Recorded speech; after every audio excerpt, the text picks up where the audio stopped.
Nandritra ny famelabelaran-kevitra tafiditra amin'ny andro iray saim-pirenena ho an'ny asa tetsy amin'ny kianja ny 10 Mey dia nilaza ireo mpahay toe-karena fa karamo roa tapitrisa ariary no tokony raisin'ny mpiasa malagasy iray farafahakeliny.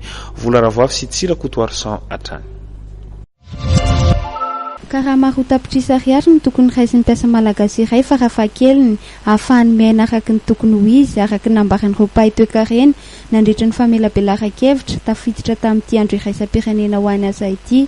Tsy maraka ny fidangan'ny vidim-piainana ny karama raisin'ny mpiasa malagasy, miaina amin'ny trosy, tsy mahatsabo tena ary zara raha mihinana ny fianakaviana malagasy amin'izao fotoana izao. Karama moa zany dia tena tsy ampy raha tonga ao tokantrano ny karama efa misy troso alohan'ny atongavana ao tokantrano zany hoe no hoaninay mandritrity volanty efa trosany amin'ny volana lasa izany.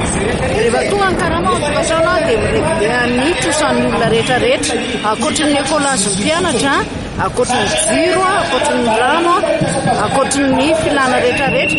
Ny fitsaboana moa zany tsy ao anatin'ny budget mihitsiny fa rehefa tonga ny faharariana zany dia mazava ho azy fa rehefa tsy manana fiahina ara-tsosialy any amin'ny toeram-piasana zany ianao dia tsy maintsy mitrosa na miandro fahafatesana zany raha ohatra raha izay no entina ilazana anazy.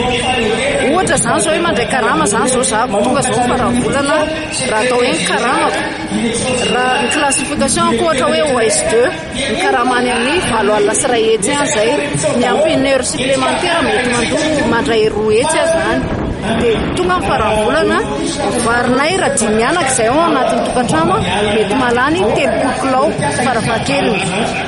Izay 30 kilao izay nefany efa any amin'ny 1 hetsy any ny vidiny. Loka tsy isy tokotaniny fa ny ekolazin'ny mpianatra tsy maintsy homanina.